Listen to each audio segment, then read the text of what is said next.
I wasn't so easily manipulated, but I was totally manipulated by the end. I didn't recognize myself at all. And I really wanted to show people, gosh, if this can happen to me, here are the signs. This can happen to you as well.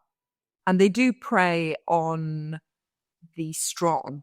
They have a tendency to go for people who not necessarily will fight back, but who have something about them, because there's no point in going for somebody who hasn't, because there's nothing to leech off. Hi, everyone. Welcome back to another episode of Nourished Inside Out. I am here with Martina today. She is a new published English author who has written about her life story detailing the decades she spent with a covert narcissist and includes details of an expat life in Italy, France, and Nicaragua, and details bereavement and cancer. Thank you so much for joining us today, Martina. Lovely to be here. Thank you.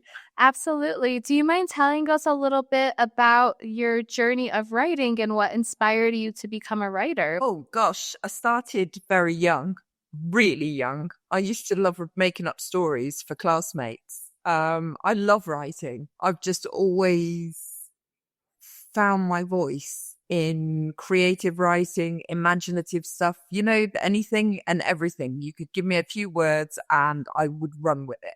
That was just me writing.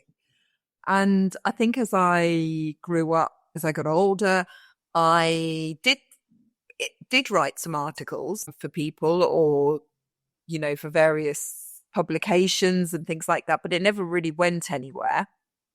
And I abandoned it.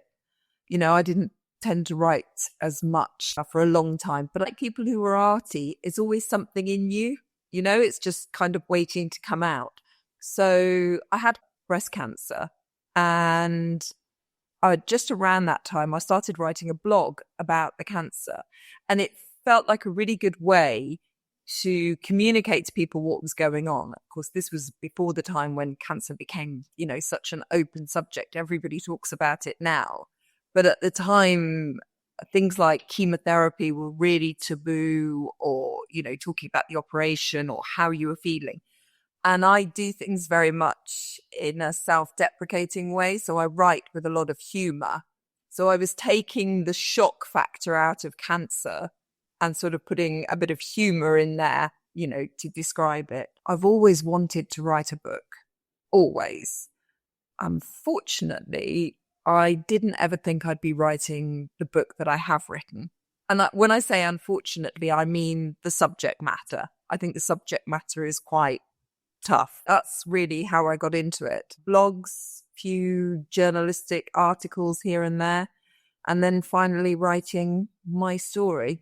My story was about helping people. That's why I wanted to write it. That's beautiful and so freeing. Writing is something is so freeing, whether you're writing for yourself or blog articles or even writing a book, because you're literally getting all of your thoughts out on paper, and then you can also process them better and you can share them with others, because words are so powerful and you never know who needs to hear your writing. You mentioned about your book. You didn't think you'd be writing about what your book is about right now. Can you share a little bit what your book entails? The book is about living with a narcissist, a covert narcissist. It's about my story, because as my editor, when we talked about it, she said, you can't just badmouth the person that you've been with. We need to understand what started the whole thing. How did you get with this person to begin with? Because you've obviously fallen for him in some way. The objective of the book was to demonstrate to people, to show them how somebody like me, who's fairly feisty, confident, or I thought I was, opinionated, resourceful, all those things, how I could be I wasn't so easily manipulated, but I was totally manipulated by the end. I didn't recognize myself at all. And I really wanted to show people, gosh, if this can happen to me, here are the signs. This can happen to you as well. And they do prey on the strong. They have a tendency to go for people who not necessarily will fight back, but who have something about them, because there's no point in going for somebody who hasn't, because there's nothing to leech off. They need that dynamism. They need that, strength of character and all of that kind of thing. Also, because it's ultimately more satisfying for them to then break you, try and destroy you, which is the sad part of it. I can completely relate with you on that. I remember when we first initially met and we talked a little bit about our stories. You and I actually have a similar story of being married to a type of narcissist. And I completely agree. They look for those people who are vulnerable, and they look for those people that are easily manipulated. What were you feeling emotionally when you met him? Were you vulnerable? Did you have boundaries? Because for myself, I can tell you I didn't have boundaries. I was vulnerable. And I think vulnerable people have a tendency to cover it up. They almost put on this act of bravado to hide the fact that they're vulnerable. And this is where they come into play. I remember that we talked about the fact that we were both very vulnerable when we met our respective partners. I certainly was. I was in a resigned sort of sense. I hadn't been able to have children. I was not really in a good place. I was divorced, and this is where it covers up, and this is where it becomes really heartbreaking. I was so ready to trust somebody. That's what I wanted more than anything, was to trust somebody. And he came along at exactly the right point in my vulnerability. And of course, I recognized him because I'd already been with him 20 years previously, but had lost contact with him. That had ended. He was able to manipulate me because I was in such a state of heightened vulnerability that I was so open to being loved. And then he came in with his love bombing. Yeah. I'm the right person for you. I recognize you from our 20s when we were together. I know what you can be like. We are soulmates. We are everything that we should be together. And I just thought that all my Christmases would come at once. This is finally the person that I'm supposed to be with. And when somebody has you in their thrall, if you like, at that stage, what you do is you ignore all of those warning signs coming in from you, from left, right, above and below, all those signs that are telling you this is not the right person.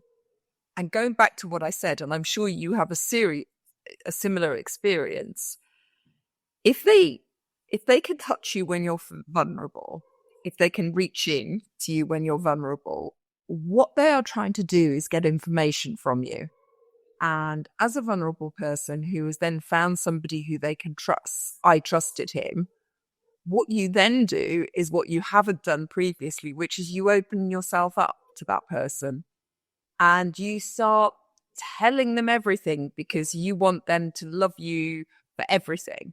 So I would talk about my fears, my insecurities, the way that maybe I put makeup on, the way I dressed, or, weight issues or anything like that. And of course, what they're doing is, what you don't realize, is storing all that information to be used against you at a later date. Yeah, it's really interesting that you say that you opened up everything that you could to that person, because I also did that. Like you said, it's someone that you want to trust. So you feel like you can trust them in the beginning because of the love bombing. And that was me too. I was like, I just want to trust somebody. I want someone to be loyal, and vice versa, and have that stability. But what was really happening behind scenes, like you said, they're storing it so they can use it against you later on. And then when you do something that they don't like, they throw your fears back at you. They throw your insecurities back at you. It becomes this toxic cycle. I was always telling my ex everything about myself because I personally was looking for approval. Did you feel like that? It's what they bank on. They want you to be looking for their approval because that's when the discard starts. That's when they start to take down all your self-esteem bit by bit. because they know that you're looking for approval, not the discard. It's something else. Sorry, I always forget the devalue stage. I'm so sorry. It's the devalue stage. When you've done nothing wrong, by opening yourself up and loving and trusting somebody, you want to do that because you believe in, and there's nothing wrong with that. That doesn't make you a bad person or a stupid person or an ignorant person, because these are incredible con artists.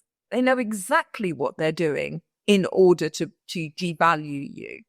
So I don't know. This is a really stupid, example. And I'm really looking forward because I want to hear what you think as well, or what resonated with you. I used to really want to be able to put eyeliner on and flick it because of the shape of my eyes. I wanted to do that.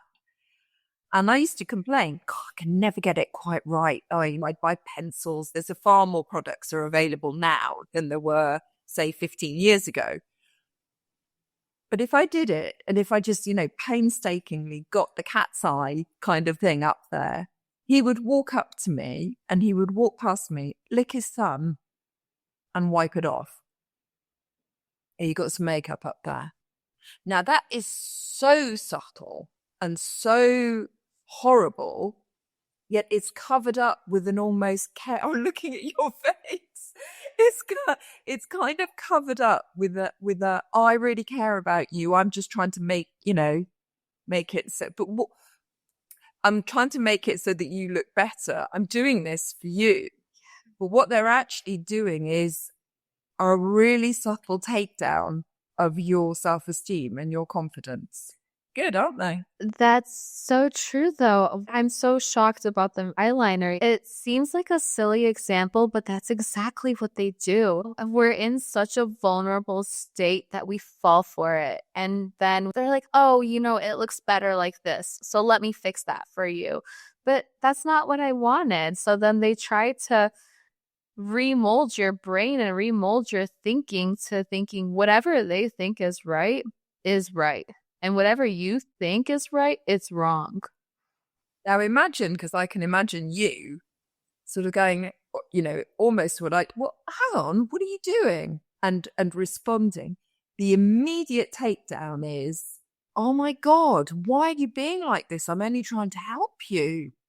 God, anybody, you want to go out looking like with all that smudgy stuff around your face. You do that. I was only trying to look out for you.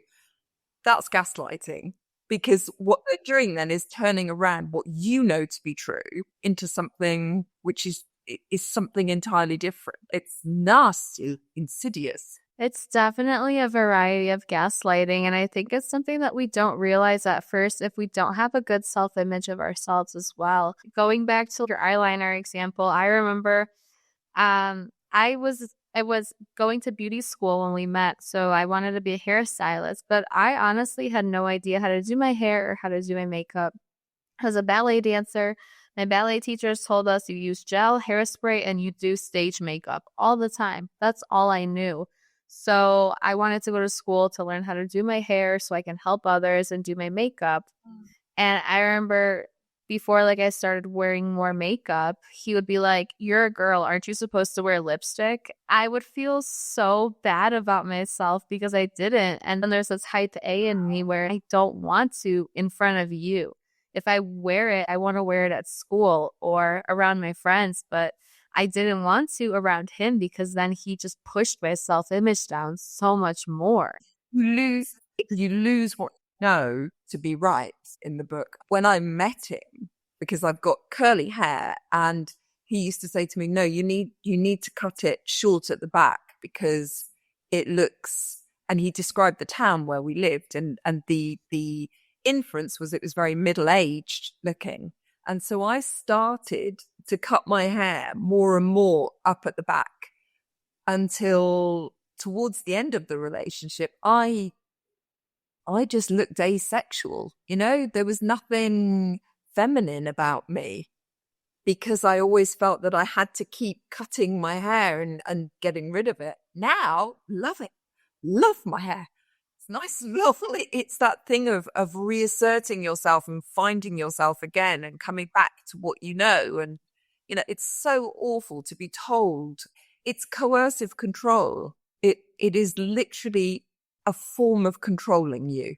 It's taking away what you know to be true. Absolutely. So going back to the love bombing stage, how long did it take you to notice that what he was doing with the love bombing? I didn't know any of these sentences, phrases. I didn't know anything about this. I mean, it, towards the end, when we'd been together for a long time, he continually tried breadcrumbing, where they just give you a little bit so that you can come back in because they need you, that kind of thing. Love bombing stopped really when he had what he wanted, but it would return as soon as he needed anything. That's what they do to use people. There's nothing loving about it at all.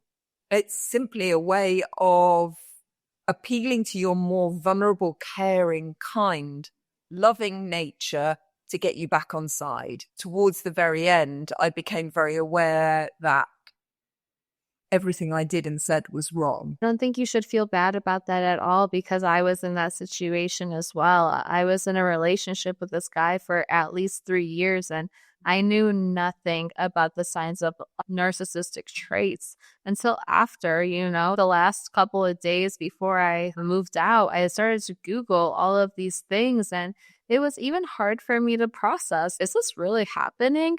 I started talking to some of my friends, and they're like, absolutely, that's exactly what's happening. This is actually a real thing. And a lot of times when they find somebody vulnerable like ourselves, we put our blinders on and we want to believe that they are the good person they portrayed to be in the beginning. But at the end of the day, it's not your fault. It can be so easy to blame yourself. Oh, how come I didn't see this? How come I didn't listen to that person? Why did I listen to him? Why did I let him treat me like that? But you don't know what you don't know. They're playing to the very strengths that made us attractive to them. Yeah. Was our ability to keep trying and keep doing it. And in a normal relationship, you should both be going for the same thing. And you should both be balancing each other out and helping each other. That's a normal relationship. So if one of you falls off kind of the radar, the other is there to pick you back up again. In a relationship with a narcissist, it's you that's driving it all.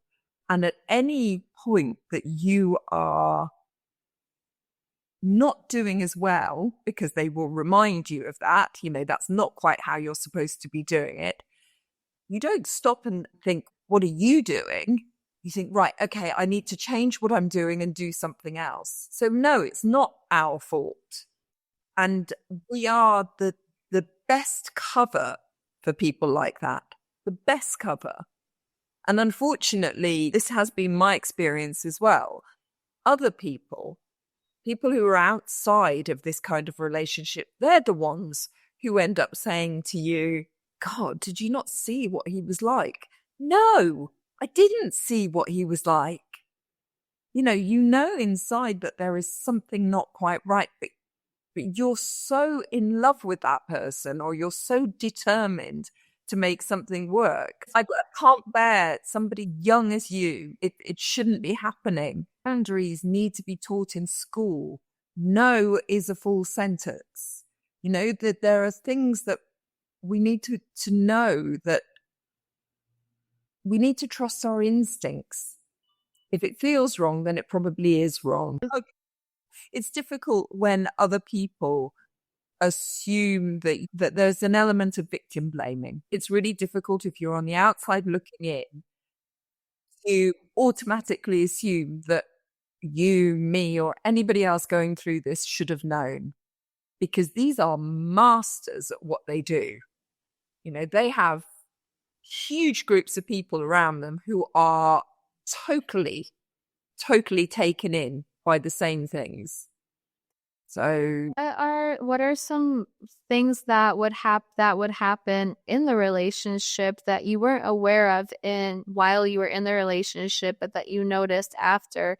For example, like things that I noticed after for my relationship was a lot of emotional abuse, a lot of gaslighting, the love bombing. but also making me question my sense of self-worth. Can you relate with those, or what's your perspective? All of those are classic traits that they put you through. Ones that jump out to me in terms of gaslighting would be his aversion to certain foods. You know, he didn't like certain foods when we were living in England, and then we would be invited somewhere for dinner, and he would sit there and eat them as though they were the food of gods. Just things like blue cheese. Blue cheese was one. No, he hated it. At home, he would never touch any kind of blue cheese in any shape or form. He'd go out and somebody would offer it to him. And because he didn't speak English, I'd say, oh no, he doesn't like blue cheese. And almost, okay, now in retrospect, I know what he was doing, but to spite me, he would take that piece of blue cheese and eat it as though it was the most delicious thing on earth. And everybody around, my face was just a picture, because I was like, well, this is different. And everybody said, oh my God, you're so desperate to control him.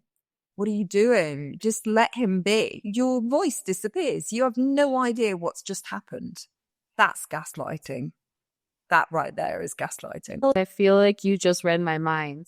I have 2 examples of forms of gaslighting when it comes to food as well. One time, we both came home late from work, and we were going to go visit my parents. And my parents live in a different state, so it's about a 2-hour drive, and they're 1 hour ahead on time. So we were kind of in a rush to go. I got home 15 minutes before he did, and I just made pasta really quick. I made some sauce, I made some noodles, and we ran out of shrimp in the fridge. So I didn't put shrimp, and I gave him cooked noodles, cooked sauce, and put it on the table.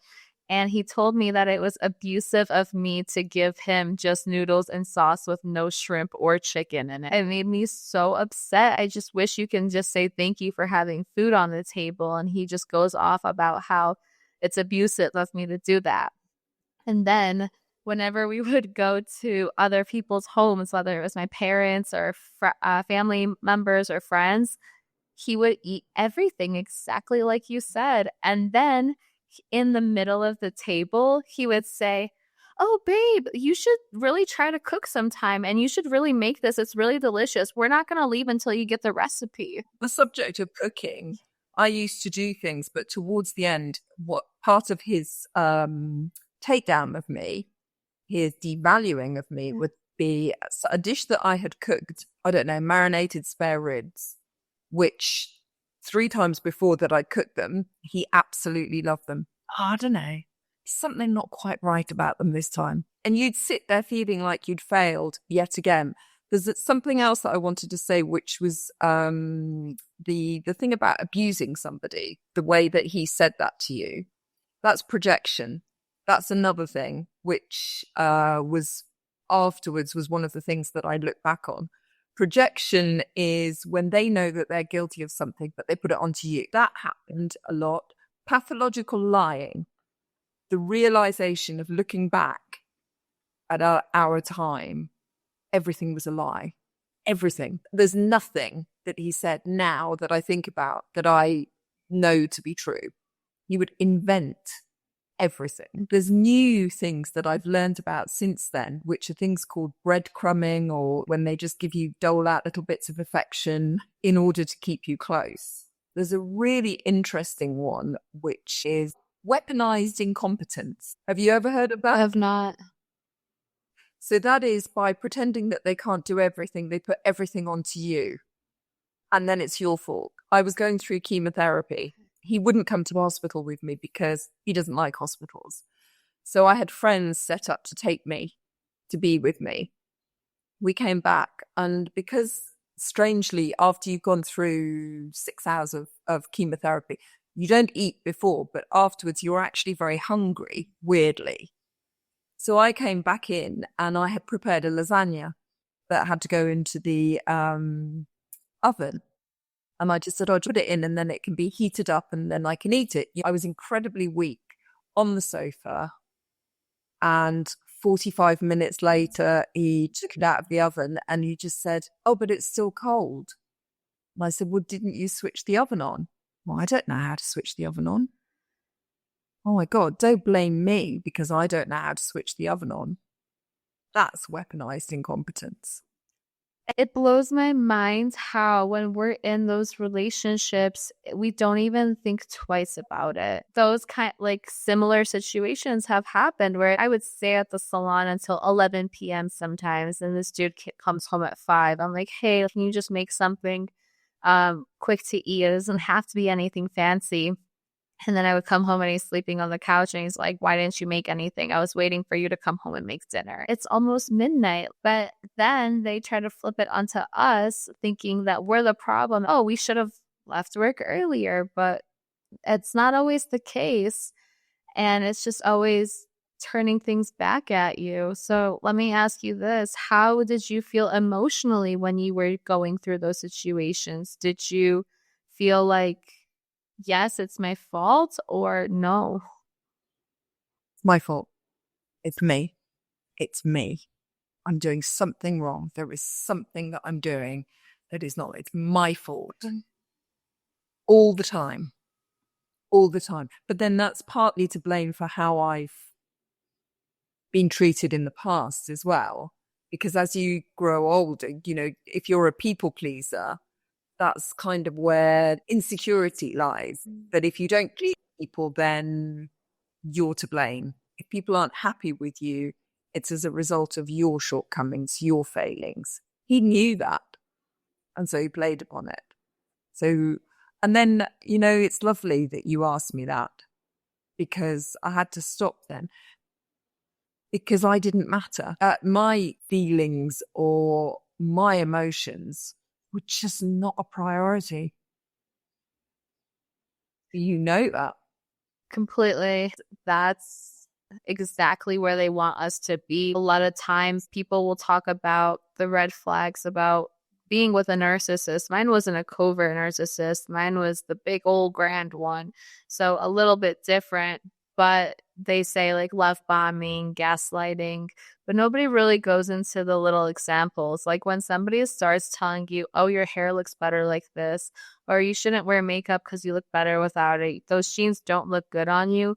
That's actually signs of gaslighting and manipulation that nobody talks about. I was told so many times that I was obsessed with controlling everything. I had never been obsessed with controlling anything. What he was doing there was projecting. He was losing control. So he would say, no, you're the one who's in control. You're the one who just wants to boss everybody around and control everything. And I just started thinking, oh my God, I am. That's me. That's me. I need to do something to make up. I don't want to become that person. They're changing you. It's brainwashing. I felt like I was just losing who I was. And I remember people would ask me, they're like, Aneta, are you possessive over him? And I'm like, no, like, I don't have any control in this relationship, matter of fact. I'm trying to keep it afloat, but at the end of the day, I can only do what I can do. And if I'm working a full-time job, I'm going to school, I don't have time to even think about having that kind of control. I don't have that energy. When you were getting ready to leave the relationship, how long did it take you to actually leave? Well, from start to finish, I was in it for 11 years. Did you just immediately go? Did you have to really plan it out? Well, if anything, I tried and I tried and I tried. I mean, he was sleeping with, I don't know how many other people. There was, that was going on left, right, and center. You don't want to see it, but he was in full discard mode. I was surplus to requirements. He was being nasty to me, and I was left alone for days upon days. I couldn't contact him. He just disappeared until it reached the point where I think this is only a sort of few weeks before, where I just reached the point and I just thought, there's nothing coming from him. I'm going to make everything better. Refused. I would never have accepted that I was being abused. Me being abused. It just didn't ring true. So that didn't even occur to me. But what was clear, even though I didn't know about all the different women he had, what was really clear to me was that this was not going to work. I describe it in the book as a tap that has slowly been turned off. All of my emotions that I had, all the love that I had within me that I'd always found extra, even though, there was no reason to give him any love at all, were coming from a part inside of me that was closing down. So that tap was slowly and creakily closing. So I had no more to give. And I was also recognizing his lying. I knew he was lying to me all of the time. And that really, it disgusted me, the blatant lying to my face and his lack of investment in anything, his almost apathetic attitude towards me and our dog, our life together. He just had zero interest in any of it. And all of that culminated in me saying, I'm better than this. I'm gone. I'm out of here. Wow. When we are a victim of narcissistic abuse, we need to give ourselves more compassion and give ourselves more grace, because these are things that we're not taught at a young age very often. If some people do, it's because they teach their kids. It's usually because they're aware of it or they've experienced something. But most people don't talk about these things, and just learning to give each other more grace and compassion, because they have a strategic plan. Like, for example, when he was doing God knows what behind your back, he would probably use those actions to accuse you. For example, I have really sensitive skin. If I just took my fingernail and I scratched my forearm right now, give it about 1 minute and I will have a red line. For a couple of times, if I scratched myself and I had red lines, he would be like, what are you doing? Are you cheating on me? Who did that to you? And I was so afraid. I'm like, nobody. Like, I just scratched myself. So then I would have to scratch myself again to prove to him that I have sensitive skin. It wasn't until later on that I had a friend explain to me certain things, and whatever the narcissist accuses you of, that's what they're doing behind your back. And I never knew that. 100%. Yeah.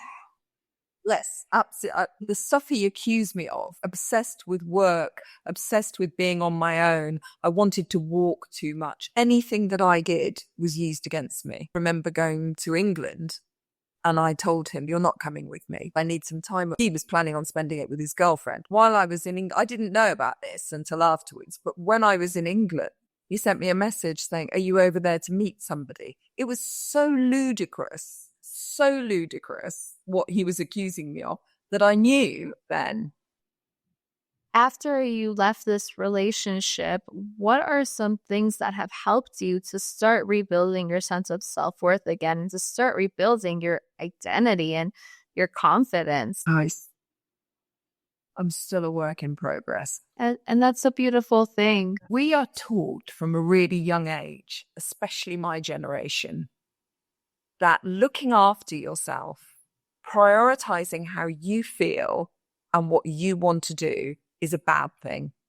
It's a selfish thing. No, it's not.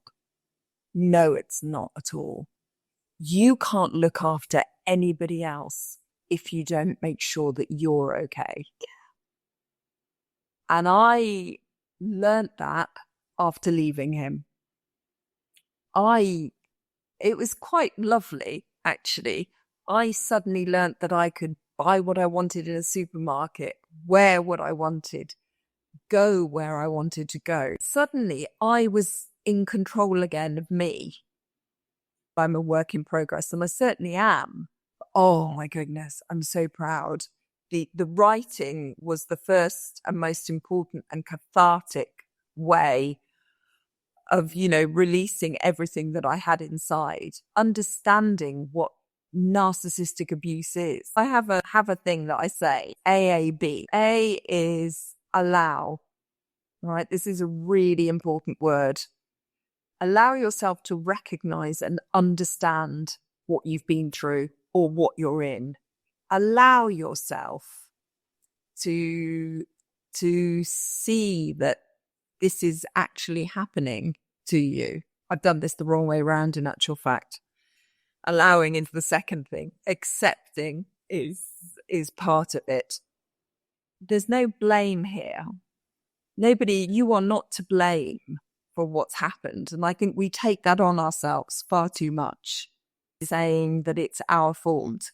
But if you allow yourself to recognize that you have been through some really deep trauma, that's the first part of actually going through and then building yourself back up, building your self-esteem, building up your self-confidence. And when I say building it up, I don't mean suddenly you have to buy yourself a house or a whole new wardrobe or have your hair done every month or anything, but do whatever makes you feel amazing, because inside you want to be you. That's being really pushed down, but actually it's there. I'm living proof of that, because he really did nearly destroy me. I'm so proud of you. It's one thing being in a really unhealthy relationship like that, and another thing getting out, but working on your healing journey and accepting the trauma that you were put through in the deep waters. I am so proud of you. When we met, I was like, I feel like you know what I've been through and I know what you've been through in a multiple ways. We're two completely different people living in different countries.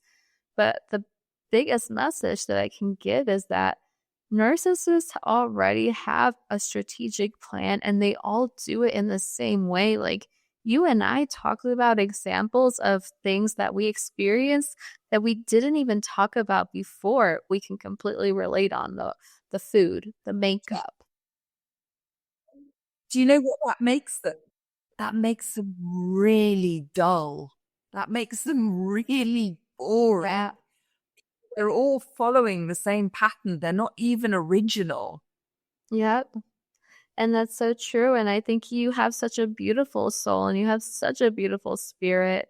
And I'm forever thankful for the opportunity to meet you and to get to know you. And I know that this is going to help so many people. And I pray that it does reach the right people that it needs to. Before we wrap things up, is there any last piece of advice that you would love to leave with the audience who are in a narcissistic relationship or healing from one?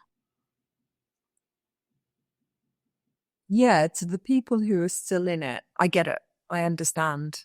I know why you're still in it. But when you're ready, leave. Leave, because nobody deserves more than you do. For those who are in it and are too scared to leave, there is always a better way. To the people who are out, wow, congratulations, and turn that inner light right up, because that's what I did. Turned on the light that I had inside, and it just keeps shining brighter. And I am just happier and happier, I have to say. That's so beautiful. And I really like what you said. Leave when you're ready. I could have left after the first month, after the third month, but I didn't leave because I wasn't ready. So for whoever is listening to this, if you are in a narcissistic relationship, understand that what you're going through, you're not alone, but don't force yourself to do something you don't want to do. There's a perfect timing for everything. So when the time feels right, know that you are able to recover and get out of it safely. Read my book. If you have the opportunity to buy the book or even read the few pages on it's available on Amazon, because it will really show you that you are just not alone, that this can happen to anyone. And I think that that's really what we need is some form of empathy between people who, you've gone through this kind of thing, and understanding that it is, you're not ridiculous. No, Martina, you have been such a blessing to this podcast, and I'm so thankful for the opportunity to sit down with you and talk about this. Can you please tell us where can people find you and support you and also get your book? Please read anything. Find me on Substack or on Amazon. That would be amazing. Keep shining. And it's been lovely. I've really enjoyed being on here. And the book is called Hello Flower. That's so beautiful. I'll have your socials and your book linked down in the show notes below so people can stay in touch. Thank you for being here today. You very much. It's been a pleasure.